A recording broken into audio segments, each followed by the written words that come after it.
नमस्कार. वाचलेलं, आवडलेलं या सत्रामध्ये आज 14वं पुस्तक आपण बघणार आहोत. गेल्या काही दिवसात वाचकांच्या अनेक प्रतिक्रिया आल्या आणि खूप छान अशा हुरूप वाढवणाऱ्या त्या आहेत. या वाचकांनी त्यांना आवडलेल्या किंवा त्यांना जी पुस्तकं वाचायची आहेत आवर्जून, अशा पुस्तकांची यादी देखील पाठवली आणि या पुस्तकांवर मी बोलावं, म्हणजे या पुस्तकावरचं बोलणं त्यांना ऐकायला आवडेल, असं सुद्धा त्यांचं म्हणणं होतं.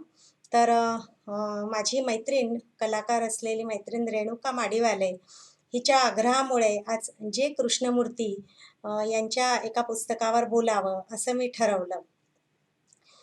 जे. कृष्णमूर्ती आणि कृष्णमूर्ती स्कूल्स हे आजचं पुस्तक आहे आणि आजच्या पुस्तकाचे लेखक आहेत हेरंब कुलकर्णी. हेरंब कुलकर्णी चं हे पुस्तक मनोविकास प्रकाशनानं प्रकाशित केलं आहे.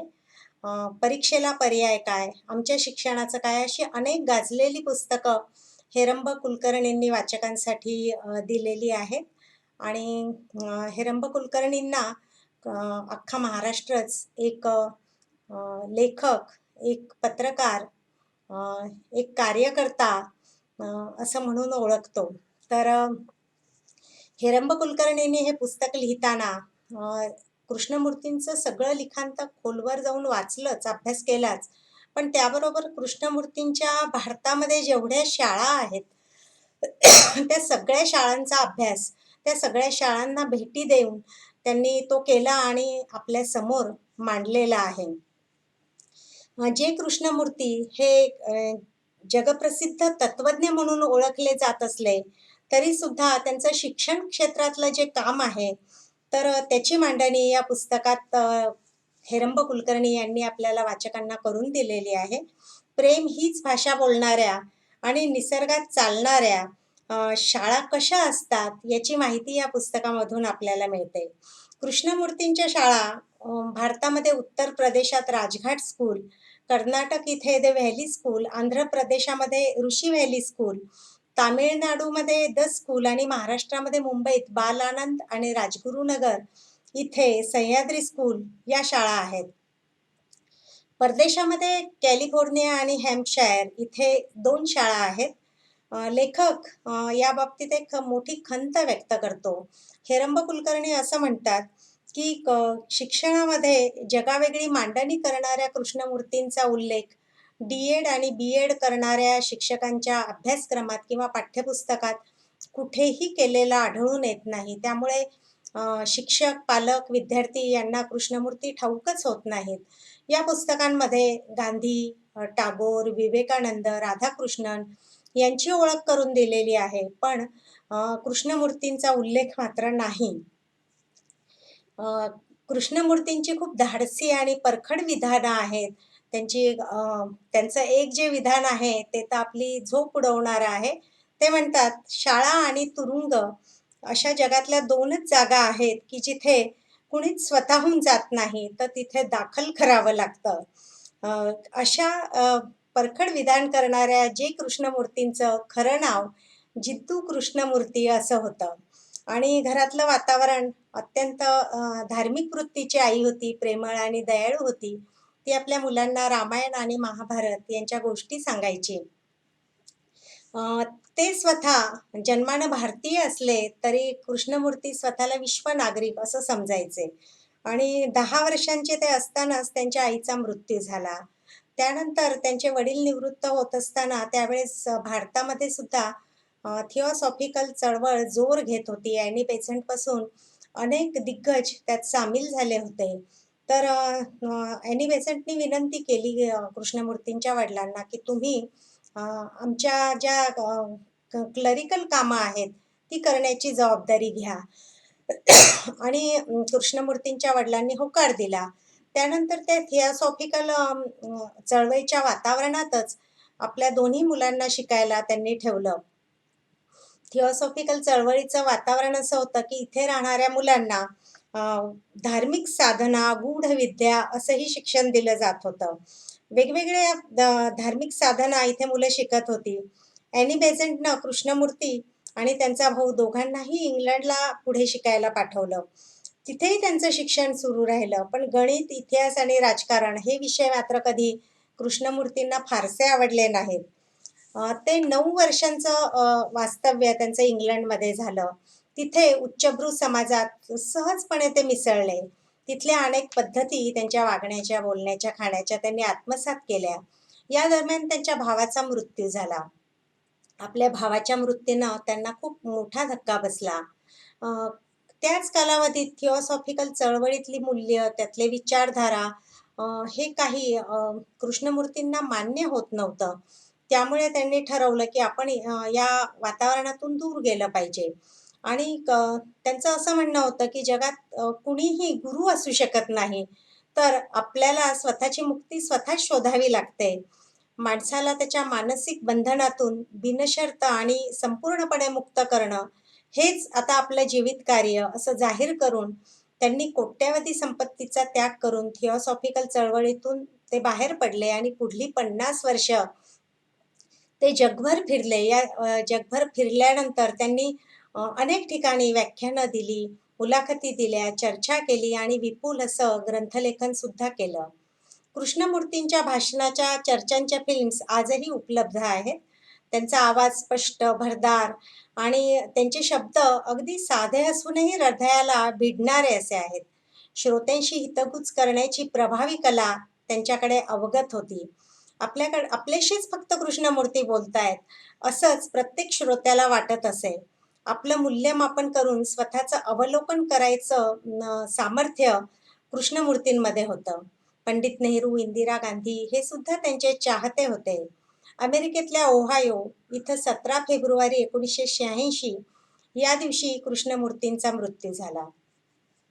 लेखक हेरंब कुलकर्णी यांनी आपल्या मनोगतामध्ये सुरुवातीच्या काळात आपणही पारंपरिक अर्थानं धार्मिक वृत्तीचे होतो असं म्हटलंय. आणि एकदा त्यांच्या घरात कोणीतरी कृष्णमूर्तींचं पुस्तक आणलं. त्या पुस्तकाचं नाव होतं कृष्णमूर्तींचे जीवन भाष्य. आणि हेरंब कुलकर्णी यांनी ते पुस्तक वाचायला घेतलं.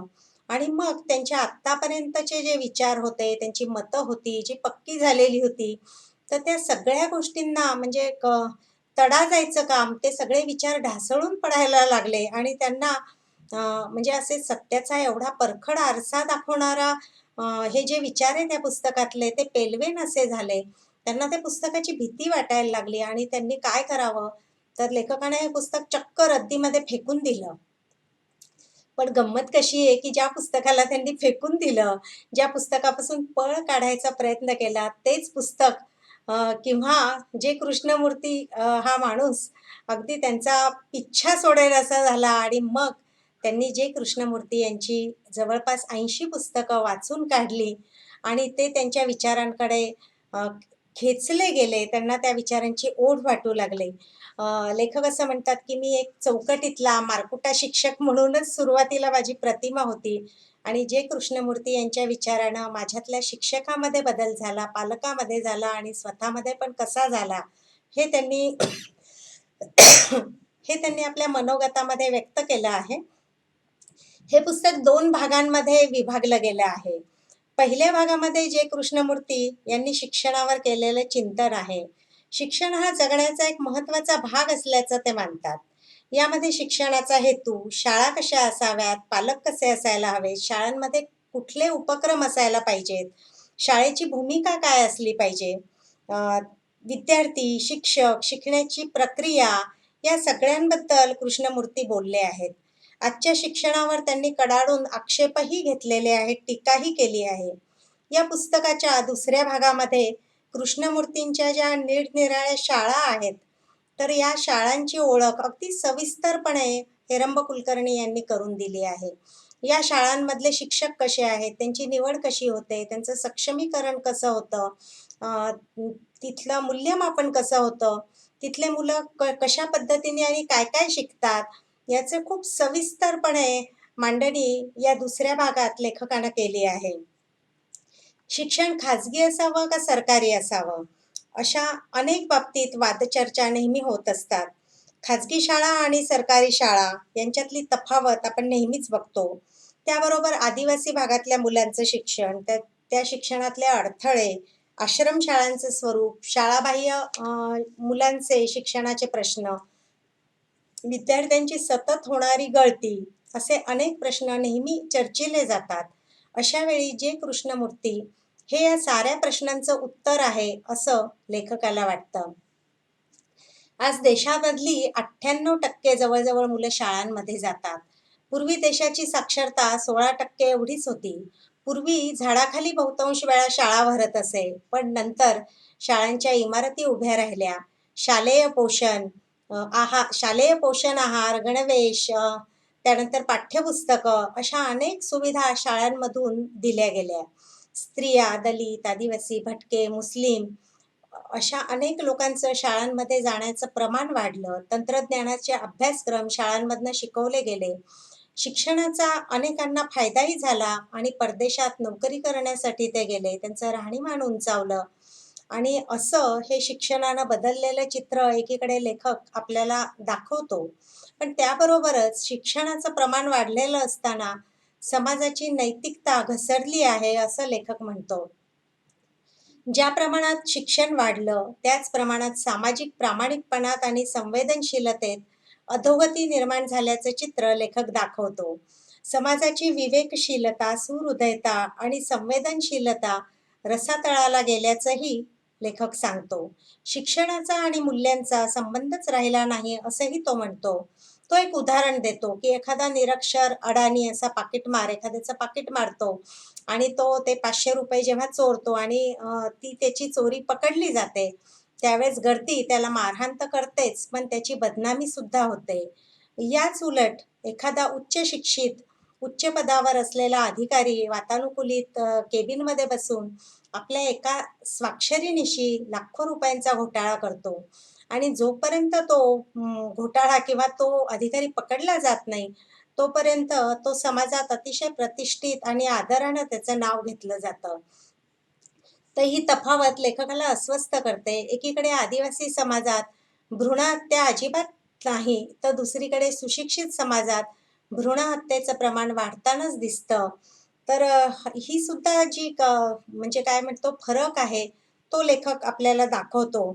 शिक्षणानं संवेदनशील होण्याऐवजी असंवेदनशीलता वाढीला लागली आहे, असं तो म्हणतो. बुद्धीचा उपयोग, शिक्षणातल्या संशोधनाचा उपयोग मानवाचा विनाश करण्यासाठी आपण करतो आहोत, असंही त्याला वाटतं.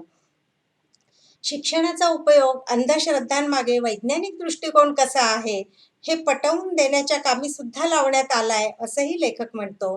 जसजसं शिक्षण वाढत गेलं, तसं भ्रष्टाचार, हिंसा, जातीय अस्मिता, चंगळवाद आणि आत्मकेंद्रीपण हेही वाढत गेलं.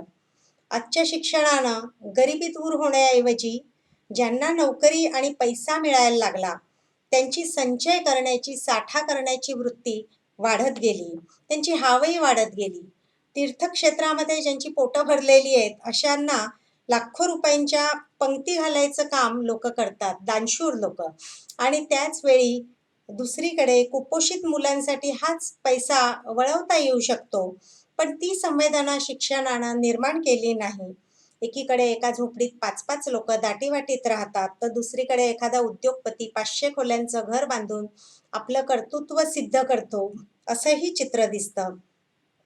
त्यामुळे लेखकाचं मन कृष्णमूर्तींकडे, त्यांच्या विचारांकडे ओढलं गेलं. लेखकाने एक प्रसंग सांगितलाय, अत्यंत हृदयद्रावक असा हा प्रसंग आहे. काही वर्षांपूर्वी मुंबईमध्ये मध्यरात्री एक भिकारीण रस्ता ओलांडत होती आणि रस्ता ओलांडत असतानाच मागून एक भरधाव वेगानं गाडी चालवत एक तरुण आला आणि त्यांनी रस्ता रिकामाच आहे असं समजून तिला धडक दिली.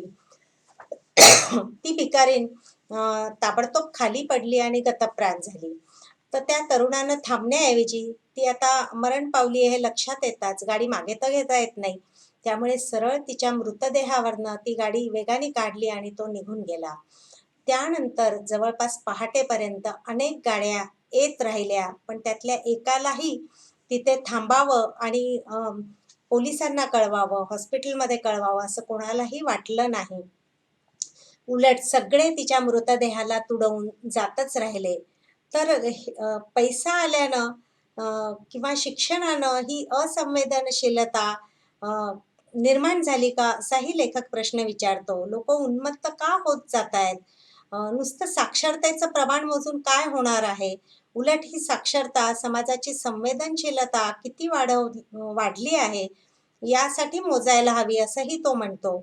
शिक्षणानं माणसं अधिक आत्मकेंद्री झाली, त्यातच जागतिकीकरणानं चंगळवादी आणि व्यक्तिवादी व्हा असाच सल्ला देऊन त्यात भरच पाडली गेली. बाजार मूल्यांना महत्त्व देणारी अर्थव्यवस्था आपण स्वीकारल्याचा हा परिणाम असला तरी शिक्षणानं अर्थव्यवस्थेला राजसत्तेला पूरक अशी माणसं घडवायला हवी. शिक्षणानं शिक्षक विद्यार्थी नातेसंबंध प्रेम संवेदना निसर्गप्रेम स्वतःचं अवलोकन करायला शिकवलं पाहिजे. आणि हेच कृष्णमूर्ती पदोपदी सांगतात. शिक्षणाचा पारंपरिक साचा बदलायला लागेल. आजचे अभ्यासक्रम शिक्षणाची रचना शिक्षणातले कायदे शिक्षणातली पाठ्यपुस्तकं अशा तपशिलांपेक्षा शिक्षक पालक विद्यार्थी आणि शिक्षणाचे चालक यांच्यासाठी कृष्णमूर्ती एक वेगळा दृष्टिकोन देतात. ते प्रेम आणि उत्स्फूर्तता यांच्या पायावर शिक्षणाची मांडणी करतात. बुद्धीपेक्षाही व्यक्तिमत्वाच्या सर्वांगीण मनाच्या विकासाला ते महत्त्व देतात. हा भर एकांगी असू नये असं ते पुन्हा पुन्हा सांगतात. लेखक इथे उदाहरण देताना सांगतो की एखाद्या आंतरराष्ट्रीय खेळाडूला लाच घेताना पकडलं तर ती ब्रेकिंग न्यूज होते. पण इथे त्या व्यक्तीचा केवळ एकाच अंगाने विकास झाला आहे म्हणून या गोष्टी घडल्या, या गोष्टीकडे लेखक लक्ष वेधतो. केवळ तांत्रिक कौशल्यावर भर दिल्यानं व्यक्तिमत्वाचा किंवा एखाद्या व्यक्तीचा एकांगी विकास होतो. या शिक्षणाला कीड लागली आहे असंही कृष्णमूर्ती म्हणतात. ते प्रश्न विचारतात. आपल्या मुलांइतकीच काळजी आपण एका झोपडीत धुळीमध्ये झोपलेल्या मुलाची करतो का? त्याविषयी आपल्याला काही वाटतं का? असा प्रश्न ते विचारतात. कोणीतरी व्हावं ही इच्छा असणं हे उथळ मनाचं लक्षण आहे असंही ते म्हणतात. निसर्गातल्या स्पंदनांना जोडून घेणारा, इतरांच्या दुःखाविषयी हळुवार असणारा, स्वतःच्या मनोव्यापारांविषयी सजग असणारा विवेकी नागरिक शिक्षणामधून निर्माण व्हायला हवा असं कृष्णमूर्ती म्हणतात. राजकीय व्यवस्था बदलल्यानं अर्थव्यवस्था बदलल्यानं किंवा शिक्षणाची रचना अधिक मानवीय केल्यानं हे बदल घडतील असं कृष्णमूर्तींना मान्य नाही. ते म्हणतात माणसाचं मन बदलणं हे सगळ्यात जास्त महत्त्वाचं आहे. मुक्त मनाची निर्मिती म्हणजे शिक्षण अशी त्यांनी शिक्षणाची केलेली व्याख्या आहे. जे कृष्णमूर्ती कुठल्याच प्रश्नांची रेडीमेड उत्तरं देत नाहीत. कुठलाही मुद्दा ते त्या व्यक्तीला स्वतःच समजून घ्यायला भाग पाडतात. आपल्या भावनांचं ते निरीक्षण करायला सांगतात. कोणत्याही विकार भावनेला शरण न जाता तिच्या मुळापाशी जायला ते प्रवृत्त करतात. त्यातूनच त्या समस्येची मुळं उखडली जातात असं ते म्हणतात. कृष्णमूर्ती अशा रीतीनं भीती हिंसा लोभ वासना क्रोध अशा अनेक भावनांचा शोध घ्यायला माणसाला भाग पाडतात. आपल्यातला मानसिक आळस असं करण्यापासून आपल्याला दूर नेतो असं ते म्हणतात. आधुनिक माणसाला विज्ञानाचा उपयोग केवळ मनोरंजनासाठी करावा वाटला आणि ही केवळ सगळी साधनं स्वतःची गाठ पडू नये म्हणून वापरली जात आहेत असंही ते म्हणतात. मनाला सामोरं जाणं आपल्याला नकोच आहे. जर कुठलीही समस्या समोर आली तर त्या भावनेला थेटपणे आपल्याला भिडता आलं पाहिजे. तरच आपण त्या समस्येच्या मुळापर्यंत जाऊ शकतो. प्रज्ञाशील मनाची निर्मिती होण्यासाठी ऐकणं आणि पाहणं हे पूर्वग्रहरहित असलं पाहिजे असंही ते म्हणतात. सामाजिक परिवर्तनापेक्षा व्यक्तीमधलं परिवर्तन त्यांना जास्त महत्त्वाचं वाटतं. शिक्षणाबद्दल कृष्णमूर्ती असं म्हणतात की आजच्या शिक्षण व्यवस्थेतून ठराविक साच्याचीच माणसं बाहेर पडतात. हे सगळे लोक सुरक्षिततेच्या हव्यासानं पछाडलेले असतात. परंपरेनं चालत आलेल्या साचेबंद शिक्षण पद्धतीमुळे स्वतंत्र बुद्धीनं विचार करायची त्यांची शक्तीच खुरटून जाते. आजच्या शिक्षणाचे यशापयश मोजणारे निकष पार कृष्णमूर्ती उलटे पालटे करून टाकतात. शिक्षणातून मिळणारा रोजगार आणि बदलणारी आर्थिक परिस्थिती याचं महत्त्व त्यांना मान्य आहे. पण शिक्षणातल्या पदव्यांनी जी प्रतिष्ठा वाढते त्या प्रतिष्ठेला ते किंमत देत नाहीत. केवळ आतून बहरणारं व्यक्तिमत्व आणि स्वतःच्या जगण्याचं अवलोकन करणारं धारदार मन यालाच कृष्णमूर्ती महत्त्व देतात. हातामध्ये पैसा आला, पैशानं राहणीमान सुधारलं असं झालं तरी माणसं एका ठराविक साच्यातून विचार करतात. त्यांच्या आवडी-निवडी, त्यांच्या श्रद्धा सगळं एकाच साच्यामधलं आहे. त्यांच्या डोळ्यामध्ये कुठलीही चमक नसते. त्यांना स्वतःचा चेहरा नसतो. फक्त भौतिक सुखांचा मारा करून स्वतःला आनंदी ठेवण्याचा प्रयत्न करत, इतरांवरही तसाच प्रभाव टाकण्याचा ते केविलवाणा प्रयत्न करत असतात, असं कृष्णमूर्ती म्हणतात. या साच्यातून बाहेर पडण्याची आपल्याला भीती वाटते. आपल्या अंतःप्रेरणेला साथ देण्यापेक्षा आहे त्या परिस्थितीशी तडजोड करणं आणि त्याच कळपाचा भाग बनणं आपल्याला जास्त आवडतं. आजचं शिक्षण हे साचेबंद जगण्याची आणि सुरक्षिततेची ओढ निर्माण करणारं असं आहे, असं कृष्णमूर्ती म्हणतात. आजचं शिक्षण स्वतंत्र बुद्धीनं विचार करण्याची क्षमताच मोडून काढतं. हाऊ टू थिंक असं ते शिकवतच नाही. त्या उलट व्हॉट टू थिंक असं ते शिकवतो. शिक्षकाची भूमिका ही केवळ रिंग मास्टरचीच राहते. प्रस्थापित विचारसरणी मुलांच्या डोक्यात कोंबणं म्हणजे शिक्षण, असं शिक्षणाचं रूप ते लोकांच्या लक्षात आणून देतात. आज लोक वाचत नाहीत. अगदी उथळ जीवन ते जगतात. सोप्या उत्तरांना भुलतात. जीवनातल्या समस्या ज्या आहेत त्यांना सामोरं जाण्याऐवजी ते बुवा-बाबांना शरण जातात. स्वतःच्या मनोव्यापाराचं विश्लेषण ते करू शकत नाहीत. कारण तसं करणं आजच्या शिक्षणानं आम्हाला शिकवलंच नाही. आमच्यात ते रुजवलंच नाही. इथल्या व्यवस्थेला पाहिजे असलेले पपेट्स, बाहुल्या या व्यवस्थेनं निर्माण केलेल्या आहेत. अशी परखड मांडणी शिक्षणाच्या बाबतीत कृष्णमूर्ती मांडतात. केवळ माहितीचा संचय म्हणजे शिक्षण नव्हे. आजच्या स्पर्धा परीक्षांची तयारी करणारे किंवा अमिताभच्या कोण बनेगा करोडपती या कार्यक्रमात सहभागी होणारे यांना हे जे विधान आहे कृष्णमूर्तींचं की माहितीचा संचय म्हणजे शिक्षण नव्हे, हे कदाचित आक्षेपार्ह वाटू शकेल. पण आजच्या स्पर्धा परीक्षांमुळे उच्च पद मिळत असल्यानं या परीक्षांमध्ये माहिती मिळवणं यातला वास्तव महत्त्व प्राप्त झालं आहे. कोण बनेगा करोडपती यामध्ये तर माहिती जमवणं हेच आयुष्याचं ध्येय असल्यासारखं बिंबवलं जातं. इंटरनेटपासून अनेक माहितींचे खजिने किंवा उपलब्ध साधनं ही मुलांच्या डोक्यामध्ये रितं करायचं केंद्र म्हणजे शाळा बनलेल्या आहेत. खरंच इतक्या माहितीची मुलांना गरज आहे का? या माहितीमधून दृष्टिकोन विकसित होणार आहे का? याचा विचार कोणी करतच नाही. फक्त नावं पाठवत राहतात. ते स्पर्धा परीक्षा असो किंवा हे कार्यक्रम असोत किंवा शाळेमधल्या मुलांना विचारलेली प्रश्न असोत. म्हणजे एक उदाहरण असं दिलं जातं की स्पर्धा परीक्षांसाठी समजा प्रश्न 1, महात्मा गांधींच्या आत्मचरित्राचं नाव काय? त्याच्या पुढचा प्रश्न आहे की हिटलरच्या आत्मचरित्राचं नाव काय? तर या दोन्ही प्रश्नांची उत्तरं आली की ती मार्क त्या परीक्षार्थीला मिळतात. पण ही 2 लोक जी आहेत, महात्मा गांधी आणि हिटलर, या दोघांमध्ये किती जमीन आसमानचं अंतर आहे याचा अभ्यास करण्याची गरज या परीक्षार्थींना वाटतही नाही. कारण फक्त एवढं उत्तर जरी माहीत असलं तरी झालं सगळं. त्यामुळे कृष्णमूर्ती म्हणतात की शिक्षणामधून विश्लेषण करणारं असं मन तयार झालं पाहिजे. केवळ माहिती असणं हे बुद्धिमत्तेचं लक्षण असू शकत नाही. ते म्हणतात मी ज्ञानाच्या विरुद्ध नाही, पण ज्ञान संपादन करणं आणि शिकणं यामध्ये फरक आहे. केवळ ज्ञानाचा संचय होतो तेव्हा शिक्षण थांबतं असं त्यांचं म्हणणं आहे. कुठलाही संचय नसेल तेव्हा खरं शिक्षण अस्तित्वात येतं. शिक्षण ही कधीच संचयाची प्रक्रिया नसते. एखादं विशिष्ट तंत्र आत्मसात करणं एवढाच अर्थ सध्याच्या शिक्षणाला उरला आहे.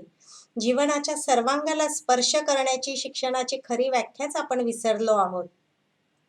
जीवनातल्या विधायक क्षेत्राचा, त्यातल्या सगळ्या बारकाव्यांचा, विलक्षण अशा सौंदर्याचा, दुःखाचा, आनंदाचा बोध घेण्यासाठी शिक्षणाची मदत होत नसेल तर त्या शिक्षणाला कुठलाही अर्थ उरत नाही, असं जे कृष्णमूर्ती म्हणतात. मुक्त आणि निर्भय मनाच्या व्यक्ती घडवणं हा खरा शिक्षणाचा हेतू असल्याचं ते म्हणतात. खरं शिक्षण आपल्या जिव्हाळ्याचा विषय कुठला हे शोधून काढण्यात आपल्याला मदत करतं. खरं शिक्षण मुलांना चिकित्सक बनवतं. आपल्या अंतरंगातली कुरूपता समजून घेत निसर्गावर प्रेम करणं, सौंदर्याचा अनुभव घेणं हेही शिक्षण शिकवतं. आदर्श शाळा कशी असावी याविषयी सुद्धा कृष्णमूर्ती भरभरून बोलतात. शिक्षक मुख्याध्यापकांच्या दडपणाखाली असले न पाहिजेत. शाळेमध्ये समानतेचे म्हणजे समानतेचं वातावरण असायला हवं. तसंच आनंदाचं आणि प्रेमाचं वातावरण असेल प्रत्येक शिक्षक हा सगळी शाळा म्हणजे माझी जबाबदारी असं मानणारा असेल, सगळे सहकारी सहकार्यानं काम करणारे असतील, तर ती शाळा आदर्श असेल, असं ते म्हणतात. आणि शाळा म्हणजे फक्त इमारत नव्हे, शाळा म्हणजे फक्त त्यातले उपक्रम नव्हेत किंवा शाळा म्हणजे विशिष्ट अभ्यासक्रमही नव्हे. तर जीवनातल्या गुंतागुंतींना सामोरं कसं जायचं, इथे ते शिक्षण मिळायला हवं. विद्यार्थ्यांमध्ये आंतरिक शिस्त निर्माण व्हायला हवी. भावी जीवनासाठी ते तयार व्हायला पाहिजेत. शिक्षण प्रक्रियेमध्ये शिक्षक आणि विद्यार्थी यांच्यातलं नातं हे प्रेमाचं असलं पाहिजे. प्रत्येक व्यक्ती प्रत्येक गोष्टीपासून शिकत असते. कृष्णमूर्ती म्हणतात, वाऱ्याचं भिरभिरतं एखादं पान, नदीच्या काठाशी होणारी पाण्याची कुजबूज, पक्ष्यांची आकाशातली उंच झेप, डोक्यावर जड ओझं घेऊन चालणारा एखादा गरीब, या सगळ्यांपासून मुलं शिकत असतात. पुस्तकी शिक्षणातून फक्त लेखक काय म्हणतो एवढंच शिकता येतं. पण अनुभवातून होणाऱ्या शिक्षणाला मर्यादाच नसते. कृष्णमूर्ती म्हणतात, वर्गामध्ये 45 मिनिटांच्या शिक्षकाच्या बडबडीला शिक्षण मी म्हणू शकत नाही. आजच्या शाळा, शिक्षणाचं माध्यम सगळं काही पालकच ठरवतात. मुलांना ते निवडण्याचं स्वातंत्र्य नसतंच. मुलांना काय कळतंय? असाच पालकांचा आविर्भाव असतो आणि मग अशा तणावात मुलं हळूहळू नैराश्याच्या खाईत जायला लागतात. पालकांनी आणि शिक्षकांनी लादलेला अभ्यासक्रम त्यांना झेपत नाही. त्यामुळे मुलांना काय आवडतं, तो विषय निवडायचं स्वातंत्र्य मुलांमध्ये असलं पाहिजे. आणि म्हणूनच कुठल्याही कामात जिव्हाळा आहे हे शोधून काढायला मदत करणं हेच शिक्षणाचं मूलभूत कर्तव्य आहे, असं कृष्णमूर्ती पुन्हा पुन्हा सांगतात. पालक होणं ही तर खूप मोठी जबाबदारी आहे. ही जबाबदारी पार पाडण्यासाठी पालकांना सुद्धा योग्य शिक्षण मिळालंच पाहिजे आणि पालकांच्या तर हे लक्षातच येत नाही. उलट पालक आपल्या मुलांशी केवळ मालकी हक्काच्या भावनेतूनच वावरत राहतात. मुलांकडनं वेगवेगळ्या अपेक्षा करणं आणि म्हातारपणची काठी म्हणून बघणं, असंच ते बहुतांशी पालक करत असतात. इथं कृष्णमूर्ती प्रेम म्हणजे काय, प्रेमाची ताकद काय, याविषयी सांगतात. ते म्हणतात, प्रेम काहीच मागत नाही. ते काही पकडूनही ठेवत नाही. प्रेमाची ताकद अशी आहे, की ते हिशोबही करत नाही. ते समोरच्यावर काही लादत नाही. तर समोरच्याचं केवळ हितचिंतक बनून राहतं. आणि असं नातं माझं माझ्या मुलांबरोबर आहे का? असा प्रश्न पालकांनी स्वतःला विचारला पाहिजे. शाळेमध्ये शाळेमध्ये ज्या सर्रास प्रार्थना होतात, त्याविषयी सुद्धा खूप परखड विधान कृष्णमूर्ती करतात. ते म्हणतात, की प्रार्थना म्हणण्याची सक्ती का केली जाते? समजा मला प्रार्थना म्हणावीशी वाटत नाही, माझा प्रार्थनेवर विश्वास नाही, तर असं म्हणण्याचा अधिकार विद्यार्थ्याला असतो का? त्याला तर तो चॉईसही नसतो. आणि बहुतेक शाळांमध्ये हिंदू हिंदूंची जी देव आहे त्या संकल्पनेशी जोडूनच या प्रार्थना असतात. तर कॉन्व्हेंट स्कूलमध्ये नाताळ वगैरे इतर धर्मियांना त्या सणाविषयी काही नसलं तरी त्याच प्रार्थना किंवा तशाच पद्धती शिकवल्या जातात. शाळांमध्ये कधी बुद्धवंदना, कधी नमाज असं म्हणायला परवानगी का नसावी? हे सगळं लहानपणापासून आपल्याला हवं तेच आपण का लागतो? असाही प्रश्न कृष्णमूर्ती विचारतात. प्रार्थना ही व्यक्तिगत गोष्ट असल्यानं तिचा गोंगाट थांबवायला हवा आणि तिचं सार्वजनिक रूप बंद व्हायला हवं, असंही ते म्हणतात. कृष्णमूर्तींना त्यांच्या शाळेमध्ये उदात्त, निर्भय, कोमल, संवेदनशील, सर्जनशील असं वातावरण अभिप्रेत होतं. शाळेमध्ये निसर्गरम्य वातावरण असायलाच हवं. झाडं, पक्षी यांच्या सहवासात मुलांना एकटं राहण्याचा अवकाश लाभायला हवं. मुलांनी सूर्यास्त बघावा, निसर्ग बघावा, संगीत ऐकावं, असं त्यांना वाटायचं आणि तसंच वातावरण त्यांच्या शाळांमध्ये आहे.